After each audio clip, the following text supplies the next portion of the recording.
¿Qué tal, mis queridos amigos? ¿Cómo estáis? Espero que vaya muy bien por ahí. Pues aquí lo tenéis, en primicia, Nissan Qashqai 2021. Ha crecido algo en tamaño y por fin, entre otras cosas, en el vídeo os vamos a desvelar algunos de los misterios o secretos que os hemos ido anticipando, parece que como buen tino, respecto a lo que es el sistema híbrido e-Power. Pero antes de eso, dejadme que os diga o que os cuente, que muchas veces me estáis preguntando, pidiendo, oye, ¿qué pasa? Que no me llegan tus vídeos, que me tengo que enterar. Ves a suscribirte y dale por favor a la campanilla y dentro de las opciones, hazlo, llegando siempre los mensajes de los vídeos que publico, porque si no te vas a perder publicaciones como las de este coche y otras muchas que van a venir muy interesantes. Así que ya lo sabes, primero de todo, suscrito, y en segundo lugar, suscrito con la campanilla activada para recibir siempre los mensajes que luego me venís a quejar de que no os enteráis de las cosas a tiempo. Vamos a contar exactamente todo lo que sabemos de este coche, que ya es bastante, y a falta de hacer una prueba dinámica, conocer los detalles, empezando por lo que es el diseño del vehículo en sí. Ya sabéis que yo no me extiendo mucho por eso, porque es una cuestión absolutamente subjetiva y particular. Lo más importante, bajo mi punto de vista, son dos noticias. Por un lado, que el vehículo es como una continuación del diseño del anterior Qashqai. Si las cosas funcionan bien, ¿para qué las vas a cambiar, no? Es un poco la filosofía, pero eso sí que han hecho, por supuesto, es modernizarlo, y si os fijáis, tiene unas líneas como más musculosas, con los perfiles más marcados, es como más ensanchado desde un punto de vista estético, visual. Son 4,42 metros de longitud, que básicamente en cuanto a proporciones significan 35 milímetros, 3,5 centímetros más de largo.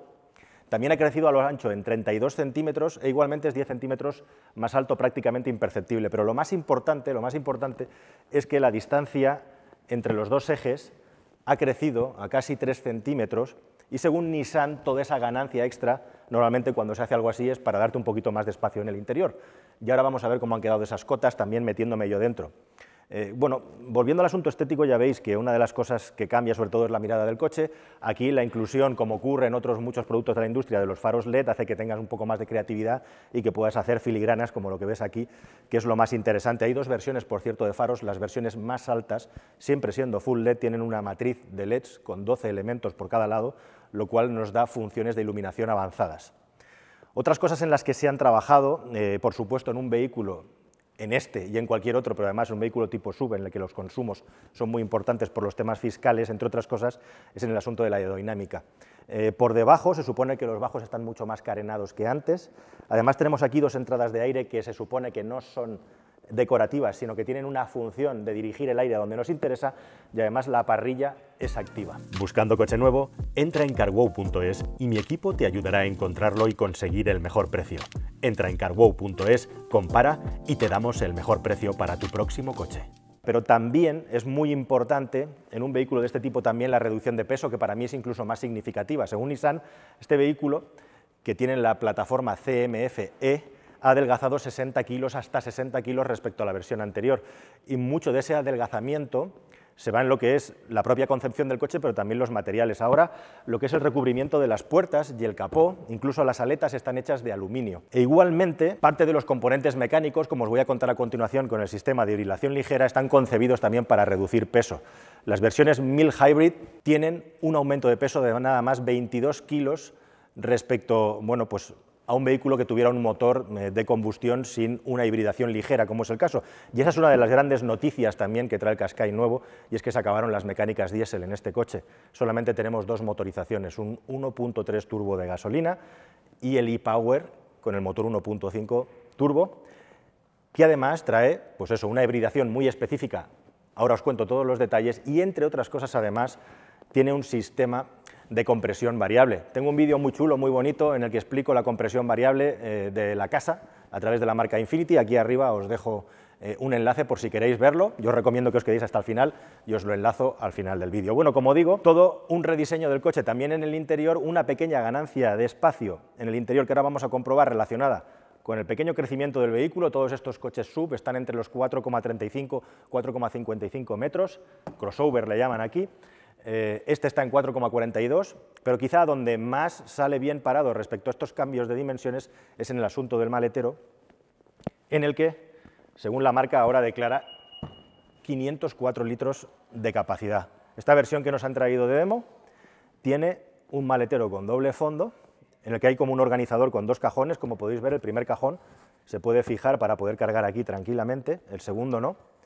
Y esos 504 litros, que eran uno de los déficits que tenía el anterior Qashqai, con todo aquí bastante bien organizadito, bueno, pues es una de las grandes noticias o grandes ventajas que trae este coche respecto al Qashqai anterior, al más viejo. Como digo, las otras dos ganancias más importantes están relacionadas con el asunto del espacio para las piernas atrás y también la anchura. Se supone que toda esa ganancia en las dimensiones exteriores se le ha dado al interior.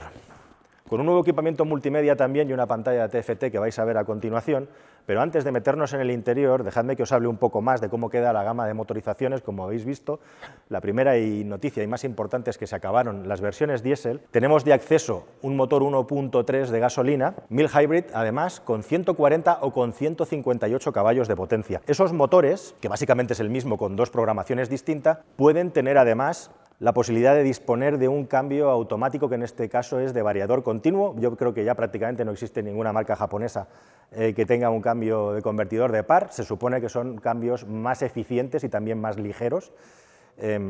Bueno, se adaptan muy bien a las condiciones de conducción de Japón, donde hay pocas pendientes y donde se circula a una velocidad constante.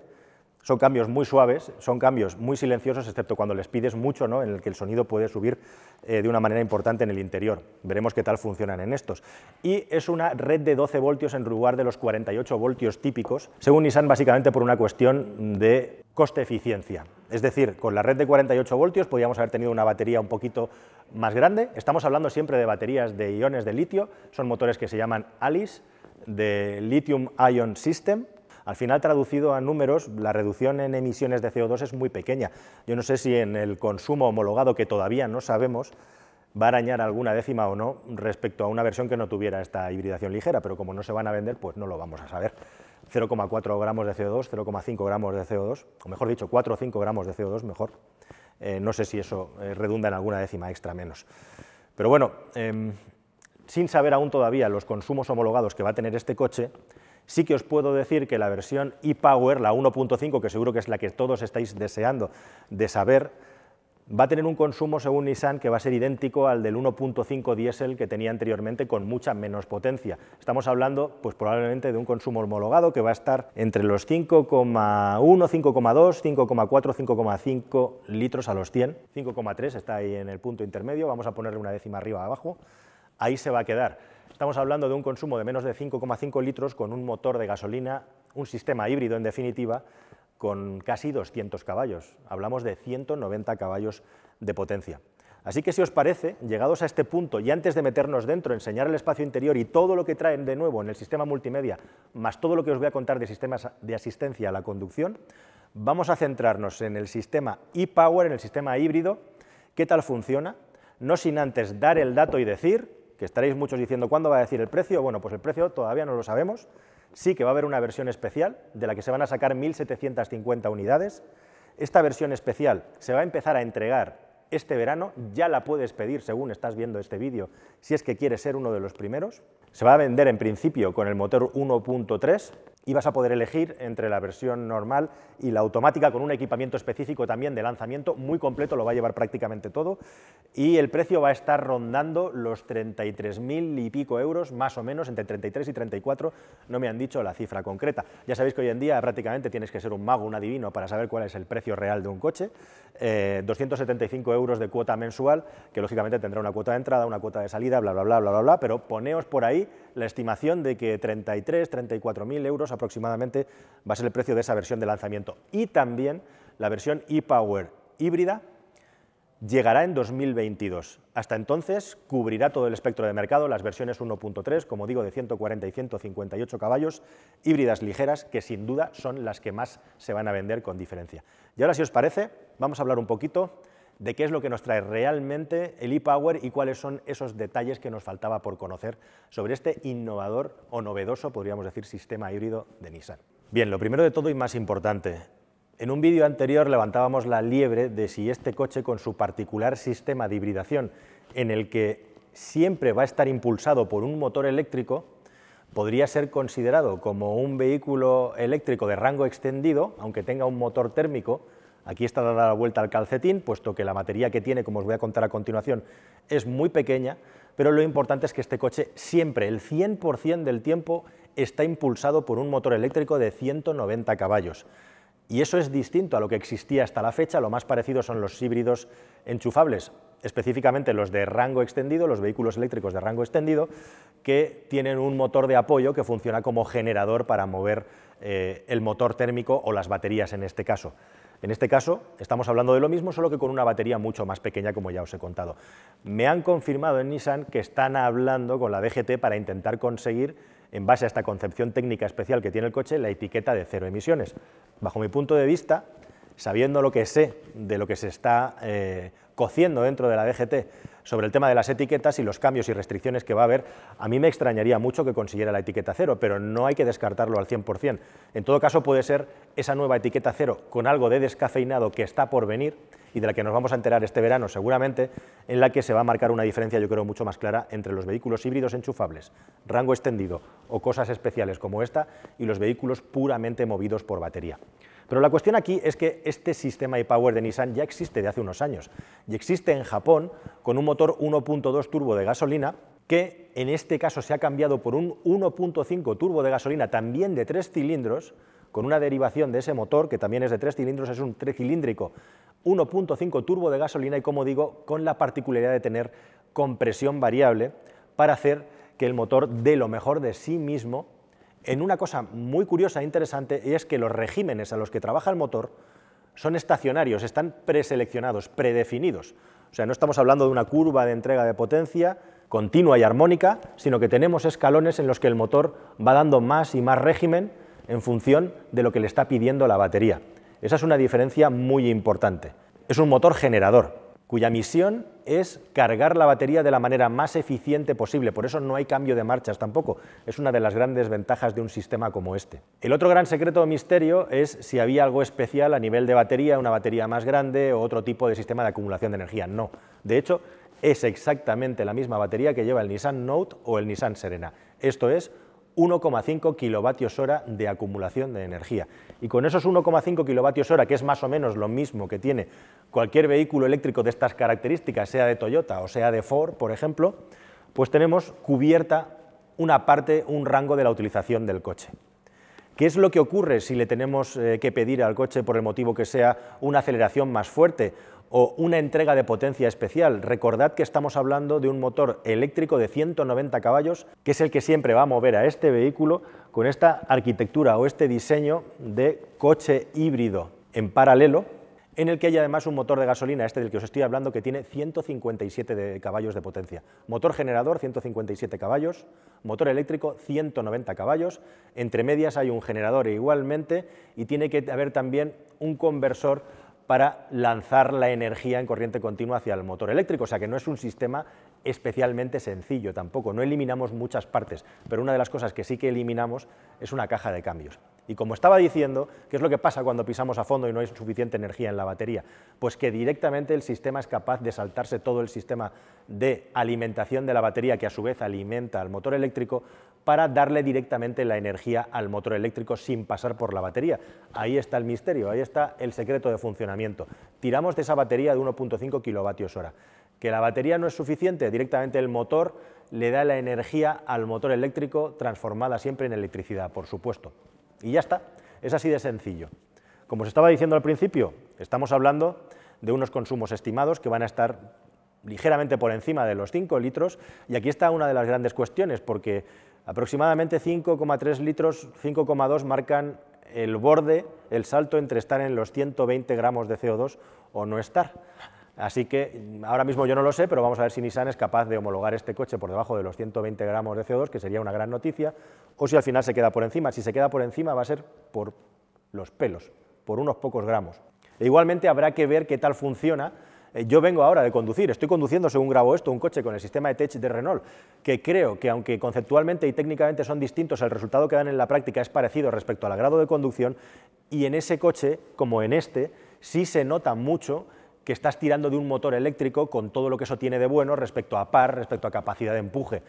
Una de las ventajas de este sistema es que te está moviendo un motor eléctrico como el de un Leaf, prácticamente, con lo cual las sensaciones que vas a tener, siempre y cuando haya suficiente fuerza en la batería, son buenísimas. Según me han contado, han hecho un estudio y este vehículo tiene menos sonoridad en el interior que sus grandes rivales de Toyota en una conducción normal por ciudad. Vamos a verlo, es posible que sea así. Aquí la clave para sacar los mejores consumos y tener el máximo confort es que el motor eléctrico esté funcionando siempre el máximo de tiempo en modo eléctrico precisamente, y por eso creo que son coches que van a dar un resultado extraordinario en ciudad, a nivel de confort, a nivel de silencio, a nivel de sensaciones. Otra de las ventajas de llevar un motor eléctrico de ese tamaño es que Nissan le va a añadir también el One Pedal Feeling, el sistema que con el pedal del acelerador tiene una retención especial mucho más fuerte, hasta 0,2 G, tampoco es una cosa loca, los vehículos eléctricos de Nissan tienen algo más, pero sí que tiene ese modo también, como digo, muy apropiado para circular con ciudad, en el que vamos a tener más retención que ese modo B que también van a tener estos coches y que ya te da una retención suficiente, pues, extra para poder recuperar algo más de energía en la batería. Eso será, como digo, en 2022 cuando llegará ese nuevo modelo. Para entonces supongo que ya habrá cambiado el sistema de etiquetado en español, o la norma estará preparándose y veremos qué es lo que pasa con esto. Llegan en 2022, así que lo que tenemos aquí es el sistema híbrido ligero con el motor 1.3, que es el primero que se va a vender en España. Como os decía, este coche, con su pequeña batería de litio y la red de 12 voltios para ahorrar peso, tiene tres funciones básicas: apoyar al motor térmico en aceleraciones dándole algo más de par, hasta 6 Nm extra es capaz de darle al motor durante 20 segundos aproximadamente. Hace además las funciones de arranque alternador e igualmente, lógicamente, tiene la capacidad, cuando levantamos el pie, de regenerar energía que vuelve a la batería, que es la que vamos a volver a utilizar para poder mover al vehículo. Todavía no sabemos exactamente cuánto van a consumir estas versiones, pero imagino que no va a haber mucha diferencia respecto a un sistema e-Power. Bueno, pues este es mi primer contacto con el nuevo Qashqai. A nivel de diseño interior yo os hablaría de equilibrio. El coche está en un punto intermedio, como le gusta a Nissan además, entre los interiores de diseño muy soso y aquellos que están llenos de líneas, de recovecos, de huecos. Como podéis ver, la línea es bastante limpia en general, solamente aquí y en la visera de la conducción hay algunas capas superpuestas, algo que está muy de moda a nivel de diseño, pero nada especialmente llamativo o estrambótico, podríamos decir, ¿no? Y al menos en esta unidad, con el nivel de acabado que tiene, pues en general el interior me parece bastante agradable a nivel de remate y a nivel de diseño. Y la verdad es que me gusta mucho cómo ha organizado la información Nissan en el interior. Os voy a decir que me recuerda, y esto es un piropo un poco a lo que he estado haciendo en los últimos tiempos Hyundai con sus coches, que es intentar hacer las cosas simplificadas y de manera legible, ¿no?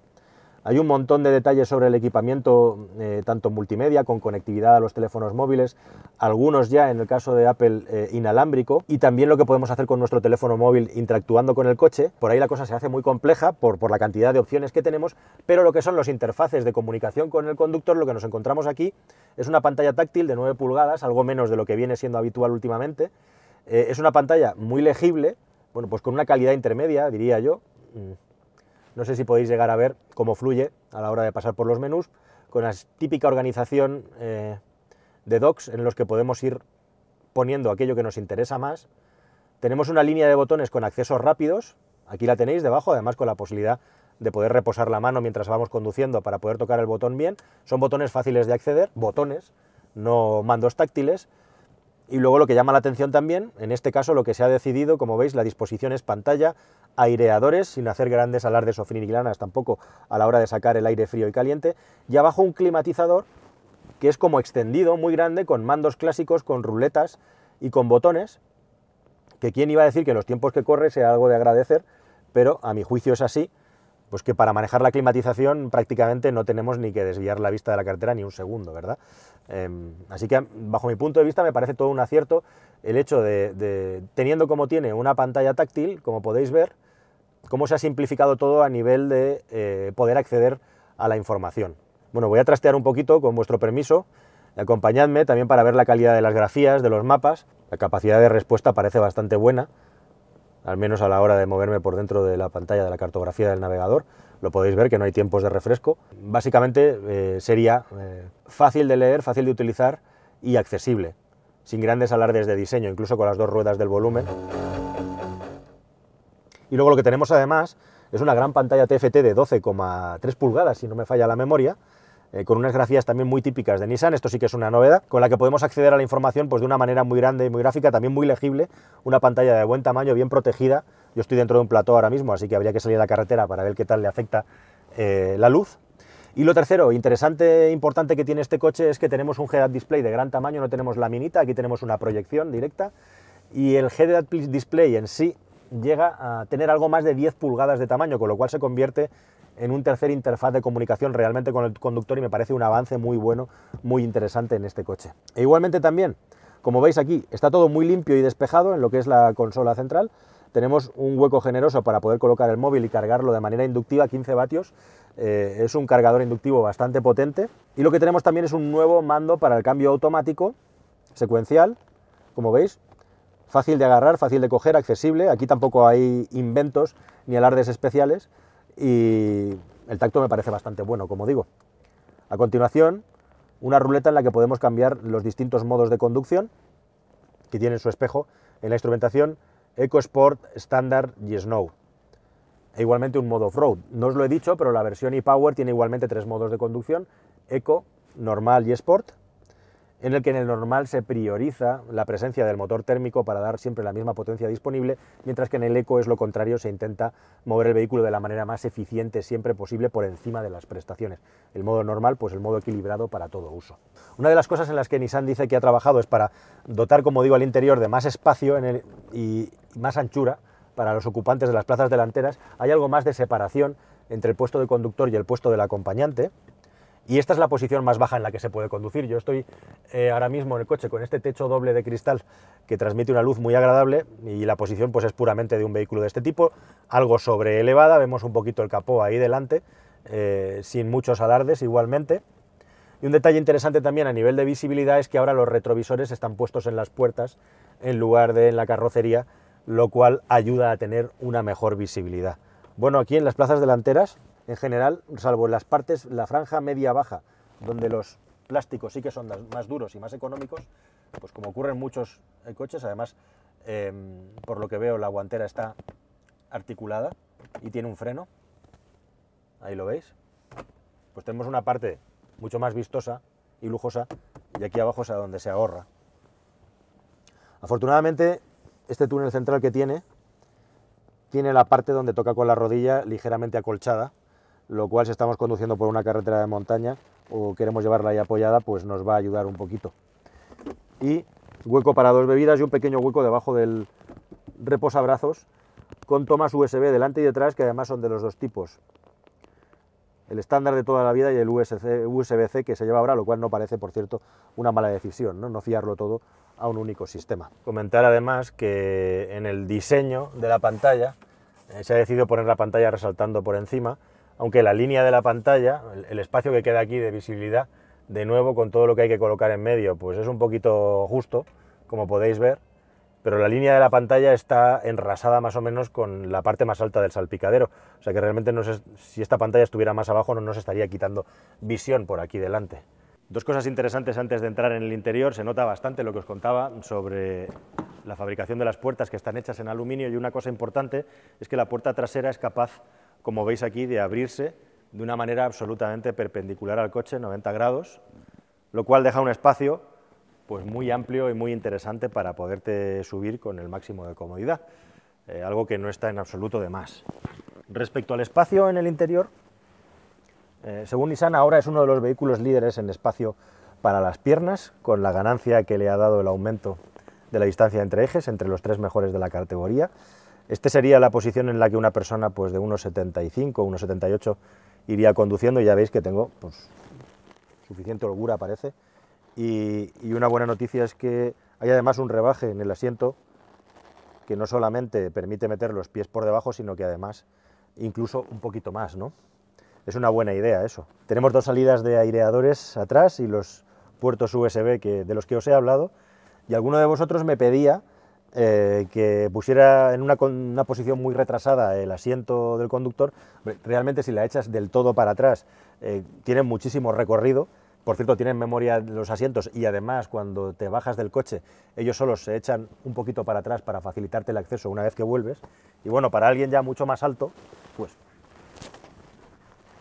no está del todo echado para atrás, pero aún así, aquí me tocarían las rodillas, sería el límite de lo de ir cómodo, pero ahí delante podría ir perfectamente una persona de 1,90 m conduciendo sin problema. Y en este caso, además, respecto a la altura, que es otra de las ganancias que tiene el vehículo, muy pequeña, pero tiene un poquito, bueno, pues ningún problema. Mi cabeza está por detrás del inicio del techo de cristal y aún así todavía hay un hueco para la cabeza. Así que a nivel de espacio interior ha mejorado también claramente. Al igual que las versiones del Qashqai anterior, habrá 5 niveles de acabado distintos y también 2 tipos de suspensión en función de la llanta elegida y también de si es una versión 2x4 o 4x4. En las versiones de 4x4 hay una suspensión trasera de paralelogramo deformable más elaborada para mejorar el agarre y el confort. Igualmente las llantas son de entre 17 y 20 pulgadas y el sistema ProPilot trae 2 novedades importantes. La primera es que el equipamiento de seguridad de serie, al menos hasta donde nos ha enseñado la marca, va a ser el más alto de su clase. Y además el sistema ProPilot trae funciones avanzadas como nivel de seguridad 2 Plus, podríamos decir, dentro de los niveles de conducción autónoma en la que el coche tiene el control longitudinal y transversal, moviendo la dirección y centrando el coche en el carril, con funciones además avanzadas y añadidas como alertas a los obstáculos que podemos tener en los laterales o haciendo marcha atrás, maniobrando con posibilidad de llegar a frenar el coche, además de los comentados faros LED con funciones especiales igualmente en las versiones más altas. Así que hasta que podamos llegar a probar la versión ePower y comprobar exactamente cómo funciona y sacar las dudas sobre su funcionamiento, especialmente en carretera, que es a donde más me las genera, nos tendremos que conformar con probar las versiones de hibridación ligera que estarán disponibles en España, las primeras entregas, como digo, en verano, aunque ya se puede comprar. Con una versión especial, con un precio específico también por equipamiento, luego saldrán versiones más baratas más adelante. Esto es todo lo que hemos podido sacar en este primer contacto con el Qashqai, que espero que haya sido de tu máximo interés y satisfactorio por lo que respecta a toda la información. Si tienes alguna duda, nos la puedes consultar e intentaremos responder como siempre, y a la que podamos le hincamos el diente en persona y hacemos un análisis crítico del uso real de este vehículo más allá de la descripción que te has encontrado hoy. Espero, como digo, que satisfactoria en este vídeo. Suscríbase usted, por favor. Muchísimas gracias por estar ahí y nos vemos en un pronto vídeo que espero que sea más y mejor. Hasta luego.